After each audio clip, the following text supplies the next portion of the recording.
Hey, what's going on, guys? My name is Mike Boyd.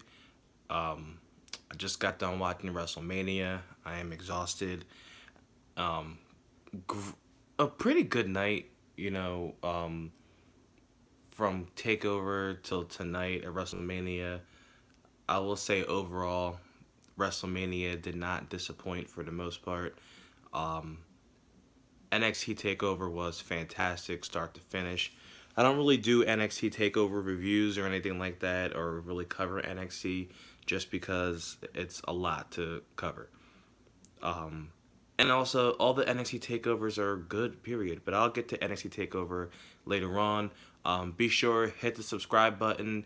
You can check out our videos on here, Pop Radar Podcast. We do talk about a lot of current events, music, and all that shit if you're into that. I will be doing weekly wrestling videos sometimes as well if you're into that. So subscribe, follow me on Twitter at Michael Mel Boyd. And alright, so the kickoff show had the two battle royals, the women's battle royal, the Andre the Giant battle royal, and the Cruiserweight Championship match. Matt Hardy ended up winning the Andre the Giant Memorial Battle Royal with the help of Bray Wyatt. I don't care, honestly. As you know, if history is any indication, winning the Andre the Giant Memorial Battle Royal does not mean anything at all. Doesn't really help you out in the long run at all. We've seen him with Cesaro, Big Show, Baron Corbin, and as well as Mojo Rawley. So that really doesn't matter. So after that, Cedric Alexander and Mustafa Ali, they had a pretty good match, for the Cruiserweight title. And this is the finals to the tournament that they've been doing since Enzo left, I think, in January. And it did not disappoint. But Cedric Alexander won, but the only issue that I had was, 205 Live has been struggling for some time. It's not a secret. WWE is having a hard time getting people invested in 205 Live. And one, people are saying this match should not have been on the kickoff show.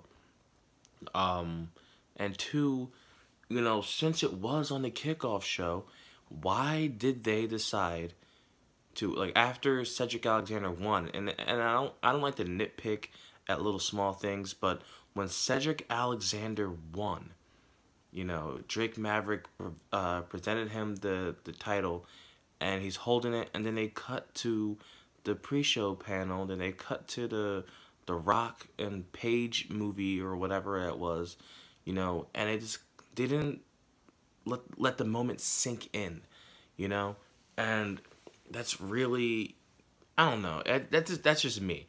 I wanted to see Cedric in the ring a little bit, celebrating the way that other people were celebrating later on in the night. Next, the women's battle royal. Very interesting. The NXT girls were out there, and they made a name for themselves in a way that, there was a moment when they squared off against all the other main roster girls, but eventually they all got eliminated. I was disappointed when Bianca Belair did not get a chance to go face-to-face with Sasha Banks. I had to save that for a rainy day, I guess. I'll have to wait until, maybe like a year or two before Bianca Belair is called up. It was nice to see Dakota Kai. It was nice to see Peyton Royce. I would love to see Peyton Royce and Billie Kay on the main roster. I would love to see everybody. So it was good to see the NXT girls out there. We thought that Sasha and Bayley were the last two to come out. They went to, Sasha went to shake Bayley's hand after they, eliminated people together, and then Bayley threw her out, and then turns out Naomi was still in the match, and Naomi ended up eliminating Bayley. Naomi wins the Battle Royal. If it's anything like the Andre the Giant Memorial Battle Royal, I'm just going to assume that it's not going to go anywhere. I honestly wanted Becky Lynch to win it because it seems like she's the only member of the Four Horsewomen who doesn't really get the big matches and big spots and the big, um, like all the recognition, you know, like the way Charlotte gets it and the way Sasha gets it and the way that Bayley gets it. Excuse me. Excuse me. I'm sorry. I'm tired. It's almost like 3 o'clock, and then I still have to wake up, you know, at 9 something in the morning and film the and record the Pop Radar podcast. Um, so we get to the main card. The Intercontinental Championship match kicks off the show. Um, Seth Rollins came out, had some blue contacts, and I think he was supposed to be like a Nightwalker or something. I know Cedric came out as like the Black Panther. Mustafa Ali, I'm not sure if it was Sub-Zero from Mortal Kombat. I'm not sure. But anyway, Seth Rollins comes out. The Miz comes out. And Miz, you know, tells the Miztourage, Bo Dallas, and Curtis Axel that, you know, take the night off. I'm going to do this on my own. The Miz goes to the ring. No shenanigans. He was going to fight straight up. Finn Balor came out. And he came out with the, I guess, the members of the LGBT community in New Orleans. And they were out there for his entrance. And Finn also had like the rainbow socks, you know, to represent for the LGBTQ community. I'm not sure if I'm butchering that at all. I don't know too much about that community, but I don't want to disrespect anybody if I messed up the letters or anything like that. But I thought that was cool. So we get to the match. You know, I think it was a good way to start off the show. I wanted The Miz to win. Seth Rollins ended up winning. Seth Rollins is a Grand Slam champion now. I don't know what they're doing with the Demon character. I don't know if Miz is going to be taking time off to spend time with Maurice and his child. But, listen, I don't know. I'm sorry if I seem a little grumpy. I'm just really tired. I'm trying to think of what else happened tonight. Charlotte versus Asuka. So Asuka won the Royal Rumble. She chose to fight Charlotte. You know, probably one of the best matches of the night. I really was thinking that Asuka was going to win. I mean, everyone thought Asuka was going to win. And Charlotte puts the figure 4 in, does the bridge, the figure 8, and Asuka tapped out. Like, I was stunned. Asuka lost. And her streak is done, and I'm not sure how I feel about it, but I don't think Asuka, you know, Charlotte did not need this win at all.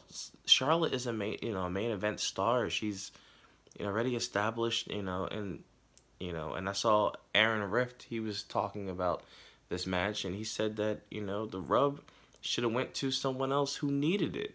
You know, it was kind of like how Brock Lesnar didn't really need to end the Undertaker streak.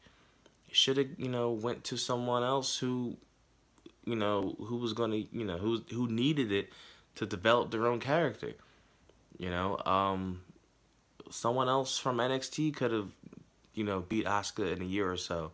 I want to see Asuka have another lengthy run like she did, you know, in NXT with the title. But, I mean, it's whatever. I can't, like, I mean, I was mad, but that felt like hours ago that shit happened. But it is what it is. Asuka lost. And, I mean, I don't know. I don't know what else is there for Asuka to do, you know? How does she... Excuse me. How does she bounce back from this? How does creative book her after this? I don't know. Who knows? I don't know. I mean, it's got to wait and see. You know, a lot of times, you know, us as wrestling fans, we like to guess and speculate and say, should it went this way, should it went that way. But, I mean, it is what it is, you know. I'm trying to think of what else happened. What else happened?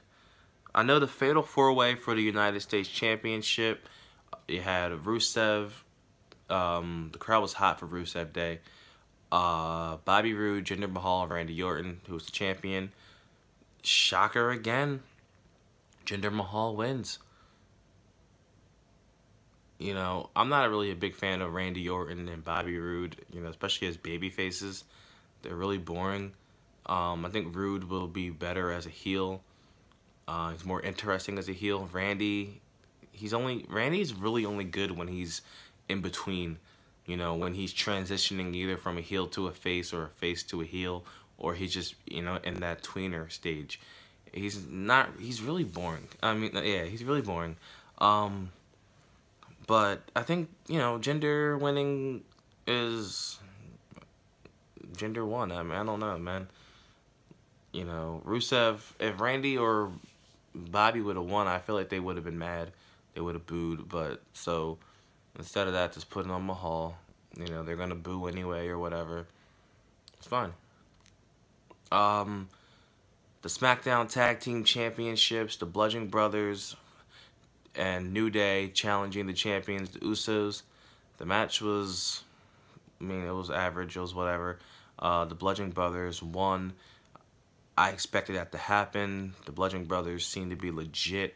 Harper and Rowan seemed to be, you know, in pretty good shape ring-wise. I did expect a lot more from this, you know, for this match. But, I mean, I feel like there's going to be a rematch between at least the Usos and the Bludgeon Brothers, so I think that they'll have more time to fight, you know, then. But the right team won. That's all I got to say. The right team won. If I forget a match, I'm sorry. The Raw Women's Championship match, Nia Jax challenging Alexa Bliss. You know, that match was, I mean, but towards the end of the show, the crowd seemed like they were dead. I was dead. I'm dead right now. Nia Jax did capture the Women's Championship. And, you know, I wasn't shocked. You know, it's interesting to see that Carmella did not bother to cash in on either champion, which was a shocker to me. And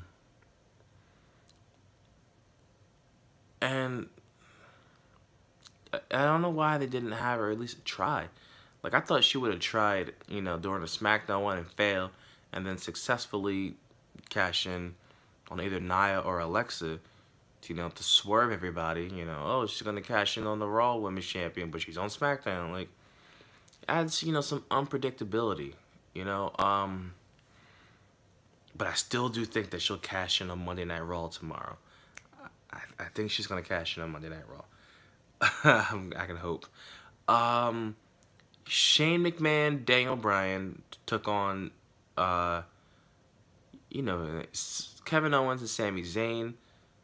Kevin and Sami attacked them from behind.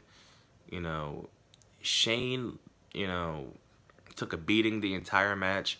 I know he was coming off the, his injury, hernia, diverticulitis. I don't know how to say it. But, I mean, if he was still wrestling or still recovering, he's probably still in pain. I mean, the way that he was selling it, but his punches are trash. Shane McMahon, no more videos at 3 a.m. Shane McMahon has the worst punches ever, and like just ever. Like, I really hope that he doesn't really fight like that in real life. I don't know if he's doing that to be funny or whatever, but his punch, like, someone has to tell him those punches look really bad. Even the Undertaker's fake boxing punches look better than that. But good match. Good match. Daniel Bryan ended up getting, you know, coming in, made Sami Zayn tap out. You know, it was a good moment. The crowd was behind him. You know, the crowd loved Daniel. Daniel hugged Brie, kissed Brie after the match. So I really do think that Sami and Kevin will be going to Monday Night Raw. I think that they probably won't be on the shows at all. you know, either tomorrow or Tuesday. I do think they'll appear on Raw in a couple of weeks. It'll be interesting to see if they're still a team. I feel like they should be a team. I don't want to see them feud again. At least right now. I mean, you know, yeah. Ronda Rousey made her debut. You know, teaming up with Kurt Angle, going against Triple H and Stephanie. Now, this match may have been the highlight of the show. I honestly thought this match was going to be a train wreck. Obviously, Ronda Rousey is still very green in the ring, you know, and it showed. But I will say that she did an excellent job, you know, for what this was supposed to be. You know, she wasn't going to break it down and be the technical wrestler or whatever, but it was very entertaining. I was entertained by her. The crowd was behind her. You know, I liked it. You know, I was, you know, it got to a point where I was like, damn, I'm actually enjoying this. Like, seeing her take on Triple H, you know, that was good, you know. Like, and it's interesting to see, too, because, oh, they did win, by the way. It looked like she almost broke Stephanie's arm, made Stephanie tap. It was a good match. I will say what you want about Triple H and Stephanie, you know, the egos and all this other stuff. I do think Triple H still has an ego, but I also think, you know, for everything that he does when he does have an ego, I do see him also putting somebody over. You know, for every time he inserts himself in the storyline, you know, a la, you know, CM Punk, we see him putting someone over, such as like a Seth Rollins or something. So there is always some balance there. But him putting himself over to Ronda Rousey, like, he, you know, sorry, not put himself over. Him putting over Ronda Rousey and making himself look foolish. That's what this is. Like, throughout this feud, I mean, Kurt Angle's looked like the biggest fool, but Ronda, like, him letting Ronda Rousey beat him up and having him, like, you know, kudos to them, you know, Stephanie and Triple H, not afraid to do whatever it takes to make someone else look good. I mean, because they looked really foolish. But that was a good match. That was good. I keep saying that's a good match. I don't know why I'm talking like this. I'm tired. I'm sorry. Every match was a good match. Every match was a good match. This show was very entertaining. There wasn't really a bad spot on the show. So throughout the show, they kept saying, oh, John Cena, there he is, because the Undertaker didn't answer his message, answer his challenge. He's here, you know, as a spectator. You know, he's watching the show. He's, you know, and they kept cutting to him every 5 minutes. I'm like, God damn, like, stop. We get it. We get it.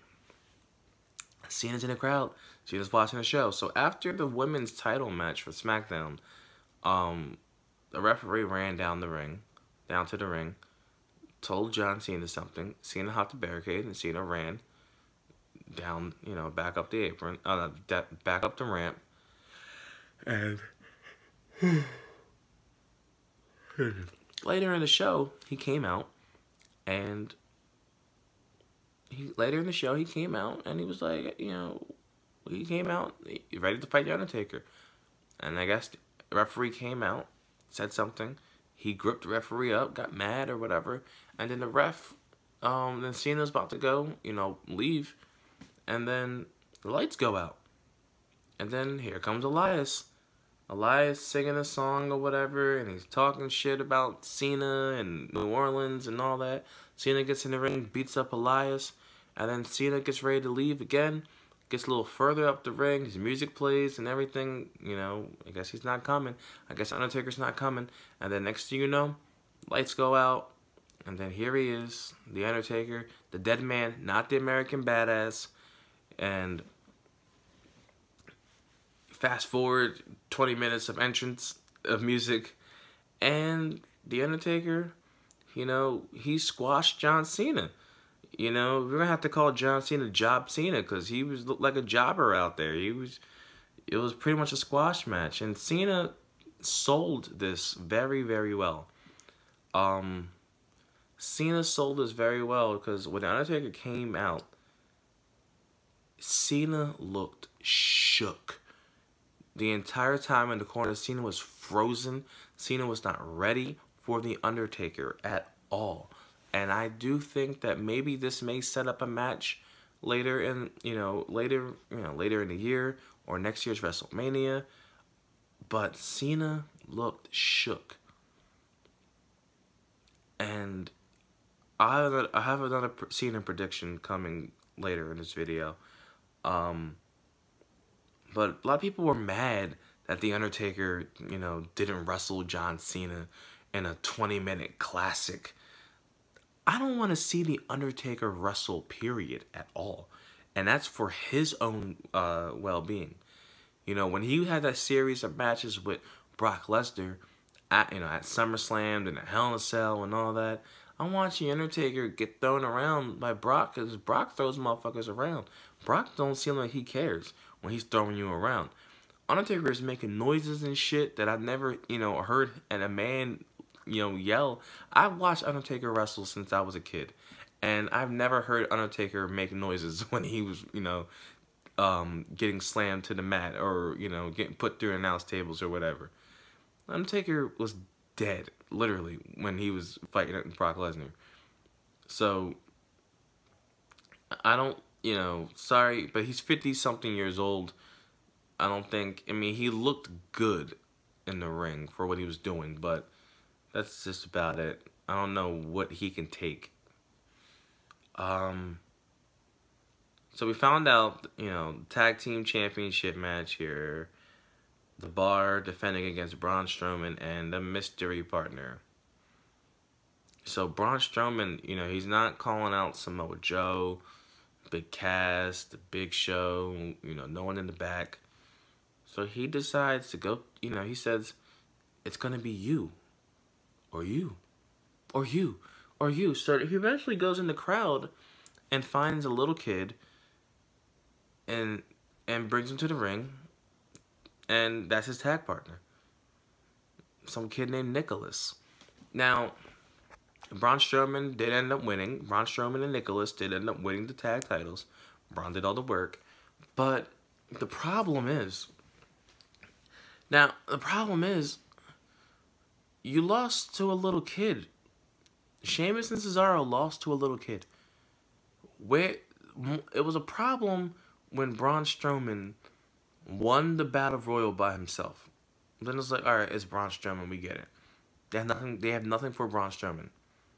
Hence, they had nothing for nobody. That's why a lot of these matches were multi-man matches. That's fine.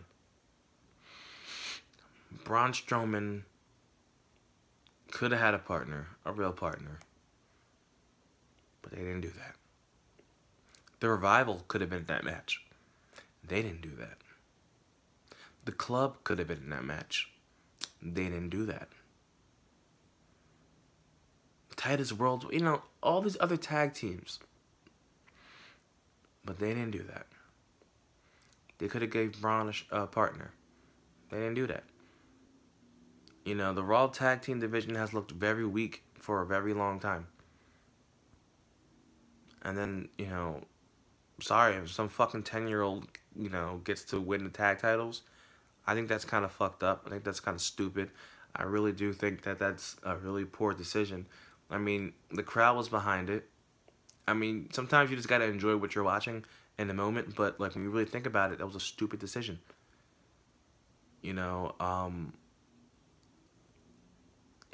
And at first I was like, all right, maybe this kid has cancer or something. Maybe this is a Make-A-Wish. No, not at all. Turns out it's the referee's kid, referee John Cone. Listen, I'm not sitting here trying to really shit on the kid or nothing like that, but he shouldn't have been there. Probably the only thing that was wrong with WrestleMania.